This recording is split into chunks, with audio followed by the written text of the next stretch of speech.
this is going to be like a 3-minute podcast. A 30-minute. 3-minute. 3 minutes. Sweet, so I get the long one. He's been razzing me all weekend. So I had to get him back a little bit. How you doing, brother? Man, what a difference from last year. I was chasing you around, starstruck. I'm still a little starstruck. Oh, whatever. Now I'm chasing you around to get an opportunity to sit in your chair. Yeah, no, it ain't chasing me. It's been busy though. This has been a great experience here in this booth, and the show has been phenomenal. And this is always one of my favorite shows because of the number of people, but also the number of people in the industry that you see and those friendships that you developed over the years, and the ability to meet at the show and catch up and find out how everybody's doing. And you know, you really do get that feeling that we really are a family. Yes, absolutely. I've been saying that. I said it a lot yesterday, that you walk in here and the ability to look at this guy with his girlfriend and that guy and know that we're all here for the same passion, the same sense of community, spending money. That's the downside. Yeah, that is part of it. There's a lot of that can happen at this place. Yeah, it's great. So you were just talking to a gentleman. Yes. And the last time that we podcast, it was emotional. Yes. It was hard for me to hit record. It was hard for me to hit publish. It was even harder for you to share that experience, right? The amount of, I don't even know what to call it, Mike. Honestly, I don't, right? The amount of, I'll just say cojones at this point, but the amount of selflessness to put yourself on the line is something outside of you being who you are, that I will always immensely respect. Like, I'm looking in the eye as I say that. It was second to none, and I think the realization of you saying, hey, if I can help one guy, one guy, I'm about to tear up. Like, I ain't bullshitting. I'm trying not to, man. I love what you did, man. I love you. And you were just having a conversation. I'm going to reel it back in so I don't choke up. How has that affected you, right? Because that's the last time people heard from you outside of the Wapiti stuff. How has that affected you? And I know that it's bringing a smile to your face. Folks will message me and I say, hey, get a hold of Michael. Or folks will walk up, get a hold of Michael. How is that affecting you? And they've reached out. And, you know, it was really tough for me to do that. I really didn't know. I mean, you know my platform. It's elk calling. It's helping people be more successful with that. And I was just sitting there and I was like, I have so many friends or family in this industry that I've heard the same type of struggles from them. And I was sitting there and I was thinking, okay, this is going to be, and I was nervous as all get out before I hit go live on that, because I didn't know how people were going to take it. And it was, okay, I need to, I just had this feeling, you need to share your story.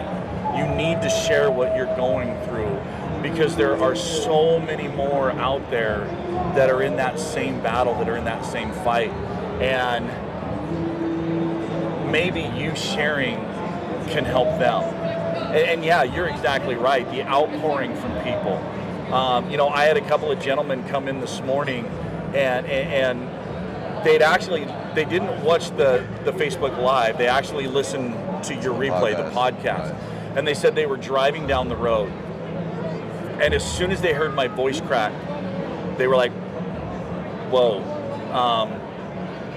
I really got to pay attention to this. So they pulled over and they listened to it, and they cried right along with me. I mean, it's hard not to. Oh, I mean, that's one thing that I was so nervous about, was what are people going to think? I said, because I knew I wasn't going to get through that without breaking down. There's no way. I mean, the emotion and everything, but they said they listened to it, they cried, then they listened to it and cried again, and then they listened to it and they took notes.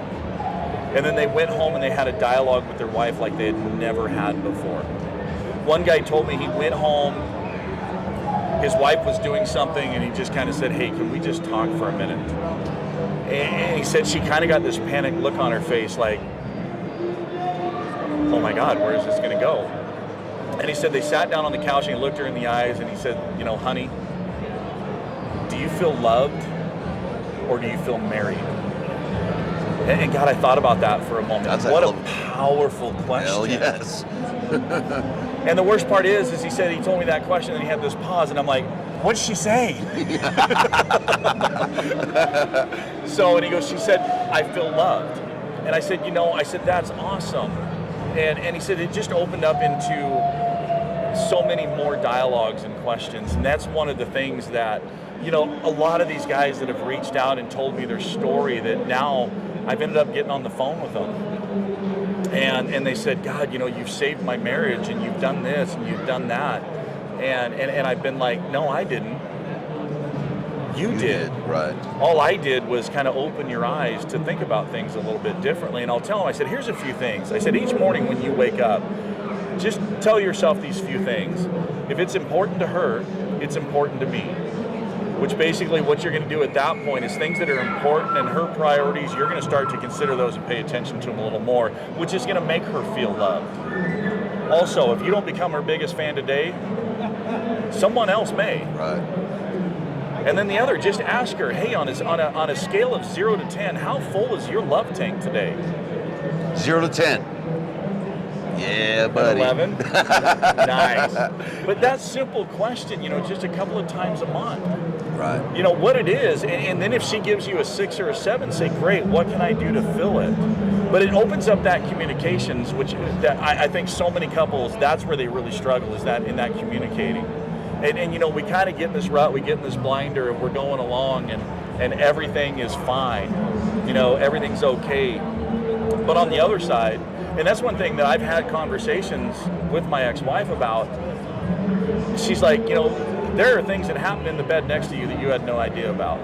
I go, well, what do you mean? She goes, there was a lot of nights where I laid there and cried. I said, you never, I never saw that. So I never had that reality check. Right. Of how strong or weak my relationship was, how strong or weak my marriage was. And I'm not alone on that. So by getting in this practice of asking these questions to where basically you're doing, I say it all the time, take the bull's temperature. Well, what if we take our wife's temperature of how our marriage is? And it's something that we take for granted, right? As we do. Men. And I had to, you know, talking to Brandon Waddell yesterday, and he's another one that, you know, that has had the same realizations. And I don't know his reasons like I know yours, but it's an eye-opener, I think, for all of us. And I don't want to hash this whole thing out, right? Sure. You know what I mean? Yeah. And it's like, it's not, to me, it's not a drag down, right? And it's not your typical hunting podcast conversation, right. But it needs to be. It does, because I had one guy 2 weeks ago that he is brand new to archery hunting, and he sent me a very long message, and he listened to that, and he goes, man, what a gut-wrenching, eye-opening experience. He goes, I'm brand new to this, and I already feel the pull. So I can imagine, you know, being in this for a few years. And, you know, I shared a post about a month ago that was the 2190 rule, which it takes 21 days for you to develop a habit, right. And it takes 90 days for it to become a lifestyle. So if you get in this habit of asking yourself these questions each day for 21 days, consecutively, all of a sudden it's going to become a habit. Right. And then if you do that for 90 days, now all of a sudden it's a lifestyle. And one of the things that I've always said, it wasn't the amount of me going hunting. That was not the problem at all. And in fact, had I been doing some of these other things, I probably would have had a lot more time to go hunting. And so I've heard from a lot of people that are like, man, she's always complaining about how much I'm hunting. And I'll ask them, well, what do you do with her? Well, I'll take them up and the kids when I go to check trail cameras. Now, is that something you want to do, or is that something they want to do? Exactly. So yeah, that's again, man. I don't want to get us all emotional, but and you know me, right? Yes. Helping and serving others and uplifting and anything we can do to better our community is a huge thing. Is why I want to bring that up. And like I said, I think very highly. Next level of what you did and what that took. I appreciate that. We're macho, we're ego guys a lot of times. We're hunters, right? Backcountry hunters. We do all this, but it's pretty important to let it down stop the BS, realize that it's okay to be vulnerable. Yes. It's actually, tell me it's not free, right? Oh. Just to let it down and be vulnerable. So, funny you should bring that up, because I watched a video last week from Brene Brown. She is a research, she is a public speaker, and she is one of those ones that, you know, she always had the mindset when she got into research analytics that if you can't measure it, it doesn't exist. And so her study was the strength of relationships. But what she ended up finding out is these people that were truly open and had these strong relationships, the thing that was most prevalent within their relationship was vulnerability. Wow. So absolutely being vulnerable, and honestly, to have that level of relationship, you really do have to open yourself up and be vulnerable to that person. Yeah. So vulnerability, absolutely is a huge part of it. And I'm not going to bring my wife in here, but she's sitting over there, and I think that's one of our, and I'm not going to call it a secret, but that's one of our secret sauces.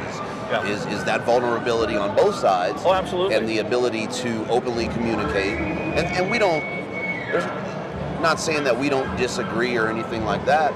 That's just part of it. But being vulnerable and finding that middle ground to coexist right in what is our perfect has been 26 years, and it feels like 5. Yes, that is awesome. I mean, it's just, it never gets old, right? None of it ever gets old. So, I love you.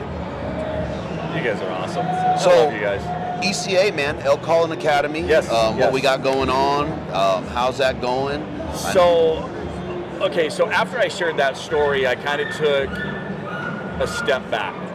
You know, I kind of pulled back from Elk Calling Academy a little bit because I knew there was things that I needed to work on myself and things. And that was one of the things that I was always afraid of, that, you know, if I missed a live Wapiti Wednesday live Q&A that I was going to lose followers and this and that. And it was amazing that as soon as I announced I was going to take a step back, the outpouring of people saying, hey, you go do what you need to, we will be here when you come back. So so 2020, I'm focusing a lot more on the Patreon page.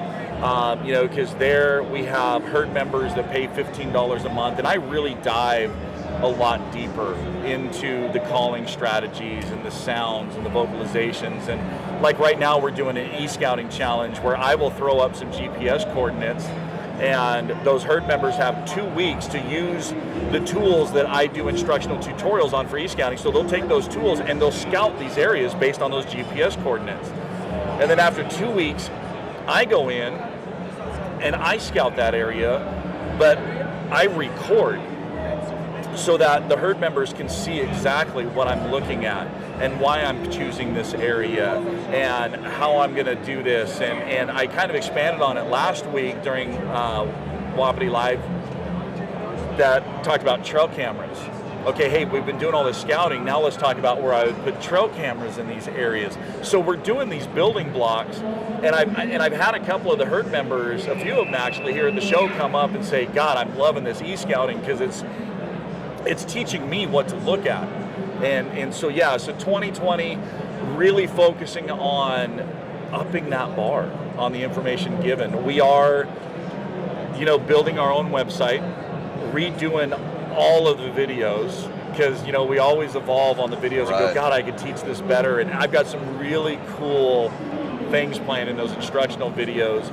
But that new website, it's going to have the full-blown e-course that people can pay monthly, or they can do an annual subscription, because that's one thing that a lot of people ask about. I don't like paying monthly, I want to pay annually. Well, I don't have any control over that. So that's why I want to build this website, so I have more of that control. Also, it's going to have a shop, because branded gear, I'm getting a ton of questions for branded gear. Yeah, we're bringing in some patch hats. But we're also changing the live platform too. I found a new live platform that, like, say you're on there one night, I can actually click on you and pull you into the live broadcast with me. Oh, wow. Or I could do a screen share. Or I could grab a clip from a video and play the video and go, okay, hey, listen to this bull. What's his demeanor? What do you think his mindset is? Okay, now that you got that, how would you work this bull? What would you do? So I think it's really, really going to take the level of information and teaching that we're giving now, and I think it's just going to raise the bar. Well, the ability to be interactive with the herd members is huge. Listening to that, right? That's a big deal. I mean, there's a lot of options out there, but that connection there, that's pretty bitchin', man. On the website, I mean, I have the theme picked out. I have all the plugins. I've sent it over to the guy that does Will Ask You, that does a lot of my graphics. Send it over to him to send to his web gal and say, can you just make sure that all these pieces are going to fit together and that it's going to function? And I got lucky. All the pieces I picked are actually compatible, and they all work well together. I'm really excited to put this together. The other cool thing is one of the things that we're going to have a tab in there for partners. So, say Western Contours podcast logo is going to be there. If they hover over that logo, it's all automatically going to pull up all your social media links and your website link. Oh, nice. So it's going to be an interactive page with all of the brand partners. So, because, I mean, you're a Patreon member, you know how we have these brand partner deals with discounts, and so it's going to make it easier for all of you guys to be able to go and take advantage of those discounts. And gals, because we have quite a few gals on there too, so more it's and not more. just the guys. Oh, absolutely. In fact, I got approached yesterday morning about kind of doing a lot more interactive programs with women to teach them, so that then they can go out and teach other women, because women kind of generally are more comfortable learning from other women. Right. So yeah, really excited with what 2020. I'll kind of give a little teaser here. I got approached yesterday about doing an elk extravaganza event in Northern California, a multi-day event that is just all about elk. So let me know about that one. That just came up yesterday. We're just kind of in the early phases of it. So, but yeah, a lot of exciting things coming for 2020. Sorry, let's see what's going on with our camera lady there. Yeah. Well, man, I looking forward to it. Let me know about that NorCal thing. Yeah. I'll be at that one for sure. And we'll just keep plugging away, man. I appreciate the time as usual. Oh. And always a pleasure to sit down with you. Yeah, we'll have to get some pin drops from you for Idaho Hunt maybe next year. Yeah, there you go. Can most certainly do that. I appreciate you, man. Appreciate it, Thank you, brother. Always enjoy it. Thanks. Thank you.